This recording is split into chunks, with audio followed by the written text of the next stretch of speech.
আসসালামু আলাইকুম dear viewers, চলে আসলাম ফানি গল্প রিসোর্টের মাজাকাতো মুভির দ্বিতীয় বা শেষ পর্বে। তোমরা যারা প্রথম পর্বটি দেখোনি তাহলে ডেসক্রিপশন লিংকে গিয়ে প্রথম পর্বটি দেখে আসতে পারো, তাহলে বুঝতে সুবিধা হবে। আর হ্যাঁ, আমরা এখানে বিভিন্ন ধরনের মুভি এক্সপ্লেন করব, বিশেষ করে কমেডি, অ্যাডভেঞ্চার এবং কার্টুন মুভি। তাহলে একটা লাইক দিয়ে সাবস্ক্রাইব করে ভিডিওটি দেখা শুরু করতে পারো। তাহলে চলো শুরু করা যাক। প্রথম পর্বে শেষের দিকে আমরা দেখতে পাই যশোদার ইউএসএ ভিসা কনফার্ম হয়ে গেছে, আর সেই ইউএসএ যাওয়ার জন্য প্রস্তুতিও নিচ্ছে। ঠিক তখনই রামানা যশোদাকে কল করে আর তার সাথে দেখা করতে যায়। সে তখন যশোদাকে জিজ্ঞেস করে, তুমি এখনও সিঙ্গেল কেন? যশোদা বুঝতে পারে যে সে যদি সত্যিটা রামানাকে বলে তাহলে হয়তো রামানা তার পেছন ছেড়ে দিবে। তাই সে বলতে থাকে যে সে ছোটবেলায় স্কুলের একটি ছেলেকে অনেক ভালোবেসেছিল, আর তাকে সেই ছেলেটি বলেছিল, আমি একদিন ঠিকই ফিরে আসব আর তোমাকে বিয়ে করব, আমার জন্য তুমি অপেক্ষা করো। যে কথায় যশোদা তখন রাজিও হয়েছিল আর তার জন্য অপেক্ষাও করে যাচ্ছে। কিন্তু সেই ছেলেটা সেখান থেকে চলে যাওয়ার পর আর কখনো ফিরে আসেনি। তার কথা চিন্তা করে তো সে এখনও বিয়েও করতে পারেনি। সে এখনও তার কথা ভাবে, তাকে প্রচণ্ড ভালোবাসে। এখানে তো এবার রামানা তার কথা শুনে কান্নাই ভেঙে পড়ে। আর এখানে গল্পের অনেক বড় একটা টুইস্ট রিভিল হয়। আমরা জানতে পারি সে ছোট ছেলেটি আর কেউ নয়, রামানা নিজেই ছিল। আসলে রামানা এখানকার পড়াশোনা শেষ করে চাকরির জন্য অন্য একটি জায়গায় চলে গিয়েছিল।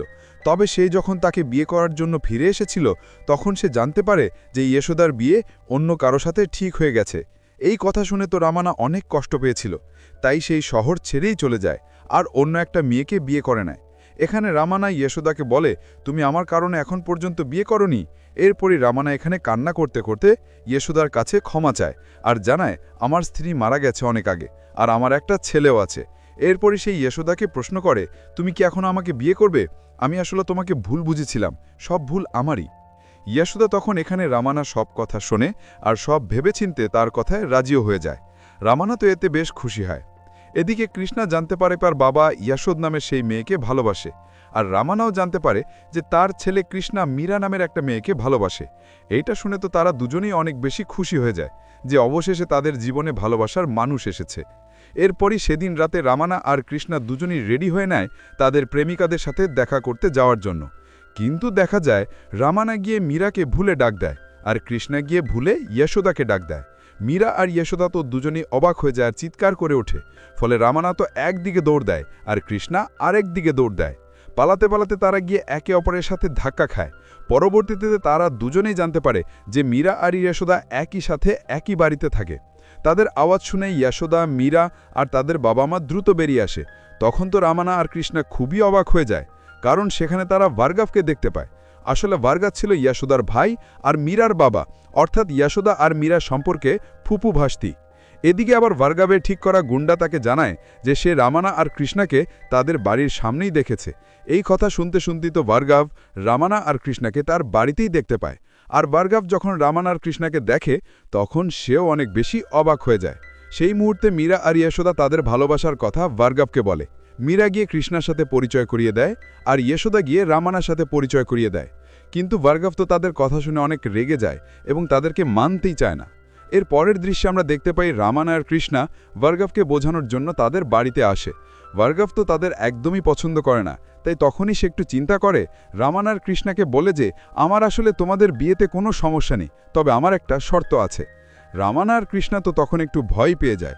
ভার্গাভ তখন বলে, আসলে মীরা আর যশোদার সম্পর্ক তেমন একটা ভালো নয়। তারা একই বাড়িতে থাকলেও একজন আরেকজনের সাথে কথাই বলে না, আর তারা হয়তো একই জায়গায় থাকতেও পারবে না, কারণ তারা একে অপরকে সহ্যই করতে পারে না। কিন্তু তোমরা যদি ওদের দুজনকে বিয়ে করো তাহলে তাদের একই বাড়িতে থাকতে হবে, যেটা তারা একদমই চাইবে না। তাই তোমরা যদি ওদের দুজনকে একসাথে থাকতে রাজি করাতে পারো তাহলে আমি তোমাদের সাথে ওদের বিয়ে দেব, না হলে কিন্তু দেব না। এই কথা শুনে তো এবার রামানায়ণ কৃষ্ণা ঠিকই করে নেয় যে তারা এবার যশোদ আর মীরার সম্পর্ক ঠিক করেই ছাড়বে। তারা মনে করে কাজটা অনেক সোজা, আর তারা এখানে ভার্গাভের চ্যালেঞ্জটিও গ্রহণ করে নেয় এবং ভার্গাভকে বলে যায়, আপনি বিয়ের প্রস্তুতি শুরু করুন, আমরা তাদের যেভাবে পারি ঠিকই রাজি করাবো। এটা বলেই তারা সেখান থেকে চলে যায়। আসলে ভার্গাভ তো জানতো এটা কোনোভাবেই সম্ভব না, সে জেনে বুঝেই তাদেরকে এই শর্তটা দিয়েছে। এরপরই দেখা যায় রামানা আর কৃষ্ণা যশোদা আর মীরার কাছে তাদের ঝগড়ার কারণ জানতে চায়, কিন্তু দেখা যায় তারা কেউই প্রথমে কিচ্ছু বলতে চায় না। কিন্তু পরে রামান আর কৃষ্ণা আলাদা আলাদাভাবে মীরা আর ইয়াশোদার সাথে দেখা করতে যায়। কৃষ্ণা তো মীরাকে দেখেই মুগ্ধ হয়ে যায়, কারণ মীরা আজ শাড়ি পরেছিল। মীরাকে দেখেই তো সে সবকিছু ভুলে তাকে কিছু জিজ্ঞেস না করেই বাড়ি চলে আসে। এরপর তার বাবা তার সাথে খুবই রাগারাগি করে। এরপর সেও তখন মীরা ইয়াশোদার ঝগড়ার কারণ জানতে ইয়াশোদার সাথে দেখা করতে যায়। সে গিয়েও দেখে যে ইয়াশোদা শাড়ি পরেছে, আর তাকে দেখে সেও মুগ্ধ হয়ে যায়, তাই কিছু জিজ্ঞেস না করেই বাড়ি চলে আসে। এরপরই দেখা যায় মীরা কৃষ্ণার সাথে দেখা করে বাড়ি গিয়ে তার মাকে জানায় যে সে তার একটি বান্ধবীর বিয়েতে যাবে। মীরার মা বলে সে তার আন্টি ইয়াশোদাকে বলেছে সে মীরাকে যেতে বলেছে, কিন্তু আবারও তাড়াতাড়ি ফিরেও আসতে বলেছে। এটা শুনে মীরা তো তার মার উপর অনেক রেগে যায় আর বলে, আমার সবকিছুর পারমিশন কি ইয়াশোদার থেকে নিতে হবে? এটা বলেই সে রাগ করে সেখান থেকে চলে যায়। পরবর্তীতে আমরা দেখি কৃষ্ণা মীরাকে কল করে আর তাদের ঝগড়ার কারণ জিজ্ঞেস করে। তখন মীরা কৃষ্ণাকে জানায় ছোটবেলা থেকে ইয়াশোদাই মীরার দেখাশোনা করত, কিন্তু বড় হওয়ার পর ইয়াশোদা মীরাকে অনেক বেশি শাসন করতে শুরু করে, যেমন এখানে যেও না, এটা করো না, ওটা করো না, এরকম অনেক কিছু। তার সব বিষয় সে কথা বলতো, যা মীরার মোটেই ভালো লাগতো না। তার এগুলো ছিল খুবই অপছন্দের। সে তো একটা স্বাধীন চেতা মেয়ে, তার কি এরকম বাইন্ডিংসের মধ্যে থাকা ভালো লাগবে? আর এত নিষেধাজ্ঞা তার ভালো লাগে না, তাই সে ইয়াশোদাকে ঘৃণা করতে শুরু করে। অন্যদিকে ইয়াশোদা রামানাকে বলে যে মীরা কখনোই তার সাথে নাকি ভালো ব্যবহার করত না, সে সবসময় তার সাথে রাগ দেখাতো, যেটা তারও একদমই ভালো লাগতো না, যার কারণে একই বাড়িতে থাকা সত্ত্বেও তাদের মধ্যে দূরত্বটা ধীরে ধীরে অনেক বেড়ে গেছে। এই সব শুনে তো রামান আর কৃষ্ণা তাদেরকে বোঝানোর অনেক চেষ্টা করে। কৃষ্ণা মীরাকে বোঝাতে তার বান্ধবীর বিয়েতেও যায়, তাও সে কোনো অবস্থায় বুঝতে চেষ্টা করে না। এদিকে রামানও অনেকভাবে ইয়াশোদাকে বোঝানোর চেষ্টা করে, কিন্তু তারা দুজনেই কোনোভাবে বুঝতে চায় না একে অপরকে। অনেক চেষ্টা করার পর যখন তারা তাদের বোঝাতে ব্যর্থ হয়, তখন রামান আর কৃষ্ণা এক পর্যায়ে ভার্গবকে সম্পূর্ণ ঘটনা খুলে বলে যে তারা এখন কি করবে। ভার্গব তখন রামানা আর কৃষ্ণাকে বলে যে তারা কখনোই একসাথে থাকবে না, তোমরা যত কিছুই করো না কেন, তাই তোমাদের মধ্যে যে কোনো একজনকে ত্যাগ স্বীকার করতে হবে। যদি কৃষ্ণা পিছনে সরে যায় তাহলে ইয়াশোদা তার মা হয়ে তাদের বাড়িতে যাবে, আর যদি রামানা পিছনে সরে যায় তাহলে মীরা তার বৌমা হয়ে তাদের বাড়িতে যাবে। এখন ডিসিশন তাদের যে তারা কি করবে, কিন্তু রামানা আর কৃষ্ণা কেউই তো তাদের ভালোবাসার মানুষকে হারাতে চায় না, কারণ তারা তাদের অনেক ভালোবাসত। এজন্যই তারা তাদের লড়াই আবারও চালাতে থাকে। এদিকে রামানা আর কৃষ্ণা চলে যাওয়ার পরই ভার্গব মীরা আর ইয়াশোদার জন্য সম্বন্ধ দেখা শুরু করে দেয় আর তাদের সাথে কথাও বলে। এরপরই দেখা যায় মীরা কৃষ্ণাকে কল করে আর বলে তার বাবা তার বিয়ে ঠিক করেছে এবং তার 5 দিন পরেই বিয়ে। সে কৃষ্ণাকে কিছু একটা করতে বলে তখন। এই বলে মীরা কলটি কেটে দেয়। কৃষ্ণা তো বুঝতেই পারছিল না সে কি করবে। সে তখন তার বন্ধুর সাথে তাদের পুরো বিষয়টা শেয়ার করে। কৃষ্ণা বলে মীরার বাবা তার বিয়ে ঠিক করেছে, আর মীরার বাবা তো বলেছে আমাদের দুজনের মধ্যে একজনকে স্যাক্রিফাইস করতে হবে। তো যদি আমি মীরাকে নিয়ে পালিয়ে যাই আর বিয়ে করে ফেলি তাহলে তো অটোমেটিক্যালি আমার বাবার স্যাক্রিফাইস হয়ে যায়। কৃষ্ণা এরপর বলে তাহলে ঠিক আছে, কালকে সকাল 6টার দিকে আমি মীরাকে নিয়ে পালিয়ে যাব আর বিকালে বিয়ে করে ফিরে আসব। কৃষ্ণার বন্ধু তখন বলে রামানা এটা জানতে পারলে তো অনেক বড় শক পাবে। কৃষ্ণা বলে আরে কিছুই হবে না। সে বলে সে তার বাবাকে সামলে নিবে, এতে কোনো সমস্যাই হবে না। আর এদিকে আমরা দেখতে পাই কৃষ্ণার সব কথা রামানা ছাদ থেকে শুনে নিয়েছে। রামানা তখন বলে আমি তোমার বাবা, ছোট থেকে আমি তোমাকে বড় করেছি, আমি তোমার সম্পর্কে জানবো না? আমি তোমাকে খুব ভালো করেই চিনি। এরপরেই দেখা যায় সে তার ছেলে কৃষ্ণার প্ল্যান অনুযায়ী ইয়াশোদাকে কল করে আর পালানোর কথা বলে। ইয়াশোদা তো প্রথমে রাজিই হয় না, কিন্তু পরে সে কিছু সময় চিন্তা করে আর পরবর্তীতে রাজি হয়ে যায়। এরপর আমরা দেখি পরের দিন সকালে রামানা তো কৃষ্ণার ঘুম থেকে উঠার আগেই ইয়াশোদাকে নিয়ে পালিয়ে যায়। রামানা বাড়ি থেকে বের হওয়ার পরেই আমরা জানতে পারি কৃষ্ণাই প্ল্যানটা ইচ্ছে করেই তার বাবার জন্য করেছিল। আর এদিকে রামানা বাস স্টপে পৌঁছানোর পর তার বন্ধু তাকে কল করে জানায় যে কৃষ্ণা আসলে পালাতে চায়নি, সে ইচ্ছে করে এই প্ল্যানটি করেছে। আর অন্যদিকে আমরা কৃষ্ণাকে ভার্গবের কাছে দেখতে পাই। সে ভার্গবের কাছে গিয়ে তাকে সবকিছু খুলে বলে আর বলে সে তার বাবার থেকে এটা আশা করেনি। ভার্গব তখন প্রথমে কিছুই বুঝতে পারে না যে রামানা তার বোনকে নিয়েই পালিয়েছে। পরে এই বাবাটা বুঝতে পেরে সে কৃষ্ণাকে জিজ্ঞেস করে এই কথা সত্যি? তখন মীরা ভেতর থেকে একটা চিঠি নিয়ে আসে আর বলে হ্যাঁ এটা সত্যি। তখন ভার্গব এই চিঠিটা পড়তে চাইলে কৃষ্ণা তাকে চিঠিটা পড়তে দিতে চায় না। সে বানিয়ে বানিয়ে অনেক কিছু বলে যে চিঠিটা পড়লে নাকি ভার্গব সহ্য করতে পারবে না। কৃষ্ণা তখন নিজেকে ভালো সাজাতে বলে যে সে অনেক সৎ এবং মীরাকে সে সৎভাবে ভালোবেসেছে, যার কারণে সে পালিয়ে যায়নি। সে চাইলেই মীরাকে নিয়ে পালিয়ে যেতে পারত, কিন্তু সে এটা করেনি। আর এরপরে আমরা দেখতে পাই কৃষ্ণা নিজেকে ভার্গবের কাছে ভালো সাজানোর জন্য অনেক কিছুই বলতে থাকে। ঠিক তখনই রামান আর ইয়াশোদা সেখানে চলে আসে। কৃষ্ণা তখন রামান আর ইয়াশোদাকে দেখে বলে, পালিয়েই যখন গিয়েছিলে আবার ফিরে কেন আসলে? তখনই আমরা ফ্ল্যাশব্যাক দেখতে পাই। রামান আর ইয়াশোদা যখন বাসে উঠতে যাচ্ছিল তখন ইয়াশোদা বলে যে অনেক হয়েছে, আর না, আমি আমার পরিবারের লোককে কষ্ট দিতে পারবো না, আমি তোমার সাথে যেতে পারবো না, আমি শুধু এসেছিলাম পালানোর এক্সপিরিয়েন্সটা কেমন সেটা দেখার জন্য। এটা শুনে রামানা তো তখন অনেক বেশি শকড হয়ে যায়। দৃশ্য আবারও আসে বর্তমানে, আর দেখানো হয় কৃষ্ণা বলে, আমার প্ল্যানটাই আসলে ভুল ছিল, এটা কাজেই দিল না। তখন রামানা কৃষ্ণাকে বলে চিঠিটা তাদের পড়ে শোনাতে। কৃষ্ণাও সেটা পড়ে আর দেখতে পাই ইয়াশোদা চিঠিতে বলেই গিয়েছিল যে সে 6টার ভেতরেই বাড়ি ফিরে আসবে।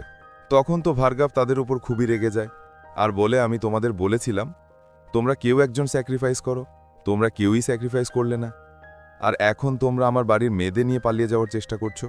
কৃষ্ণা তখন কিছু বলতে যাবে, তখনই ভার্গব রেগে মেগে তাদেরকে বলে যে তারা যেন এক্ষুনি বাড়ি থেকে বের হয়ে যায়। আর তারাও তখন আর কিছু না বলে সেখান থেকে চলে যায়। এরপরই আমরা দেখতে পাই হঠাৎই ইয়াশোদাকে কেউ একজন কল করে। ইয়াশোদা তখন কৃষ্ণার কাছে যায় এবং কৃষ্ণাকে নিয়ে দিলীপ নামের একজন লোকের কাছে আসে আর তাকে বলে, তুমি দিলীপের লোকদেরকে এক্ষুনি মারো। যে কথা শুনে কৃষ্ণা একটু সন্দেহ প্রকাশ করে আর ইয়াশোদাকে জিজ্ঞাসা করে, এই লোকগুলোকে আর আমি কেন এদেরকে মারব? দিলীপ তখন ইয়াশোদাকে অনেক অপমান করতে থাকে আর জিজ্ঞেস করে, এই ছেলেকে তোমার সঙ্গে এর কিসের সম্পর্ক, আর তুমি একে কোথা থেকেই বা ধরে নিয়ে এসেছ? তখনই ইয়াশোদাকে এত অপমান করছে দেখে কৃষ্ণা অনেক রেগে যায়। ঠিক তখনই ইয়াশোদা বলে ওঠে, এটা আমার ছেলে। এই কথা শুনে তো কৃষ্ণা এবার আবেগপ্রবণ হয়ে পড়ে আর ইয়াশোদার কথা অনুযায়ী দিলীপ এবং তার লোকেদেরকে আচ্ছা মতো মারতে শুরু করে। কিন্তু ইয়াশোদা এরপরও তাকে বলে না যে দিলীপ আসলে কে এবং সে কেন দিলীপকে মারতে বলেছে। এরপরই সে সেখান থেকে চলে যাওয়ার পরও আমরা দেখতে পাই কৃষ্ণা ইয়াশোদার ছেলের স্বীকৃতি পাওয়ায় অনেক আবেগী হয়ে পড়েছে, কারণ সে তো ছোট থেকে মায়ের আদর পায়নি। আর ঠিক তখনই সে সিদ্ধান্ত নেয় সে মীরাকে ছেড়ে দিবে, তার ভালোবাসাকে ত্যাগ করবে, আর সেই কথা ভার্গবকেও গিয়ে জানিয়ে দেয়। এই কথা মীরা যখন শুনতে পায় তখন মীরা অনেক কষ্ট পায়।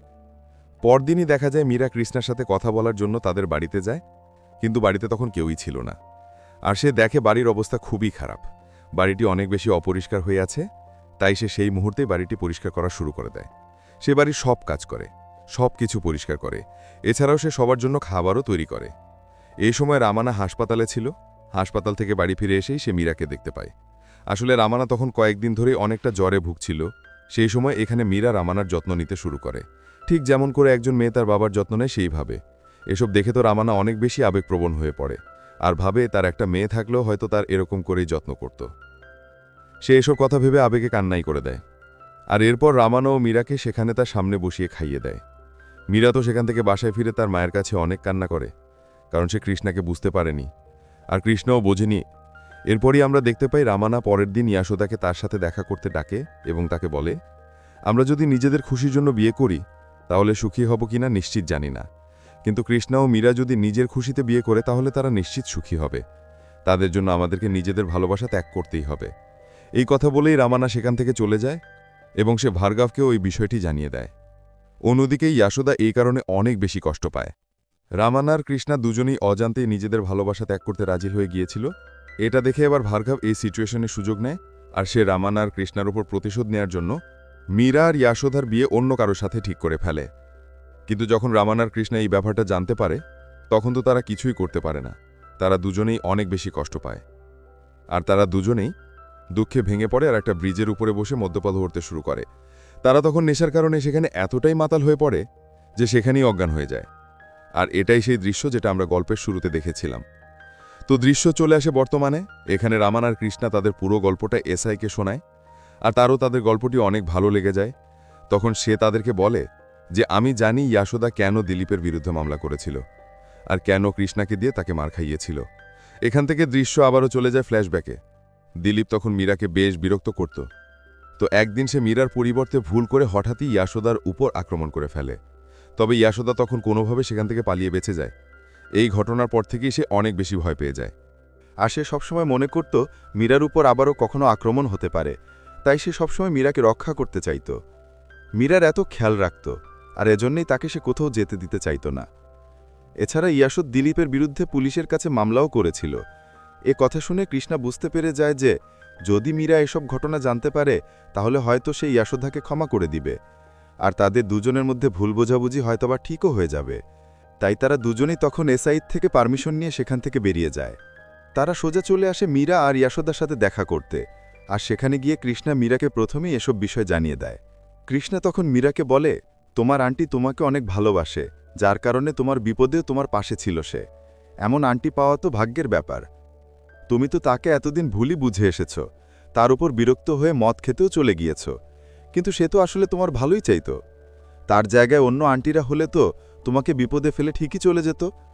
মীরা যখন এইসব বিষয় জানতে পারে তখন সে তার ভুলটা বুঝতে পারে, আর আন্টির সাথে এমন খারাপ ব্যবহার করার জন্য নিজেকেই খারাপ মনে করতে থাকে। অন্যদিকে দেখা যায় রামানা গিয়েও ইয়াশোদাকে জিজ্ঞেস করে যে, তুমি মীরার উপর এত সময় রাগ করে কেন ছিলে?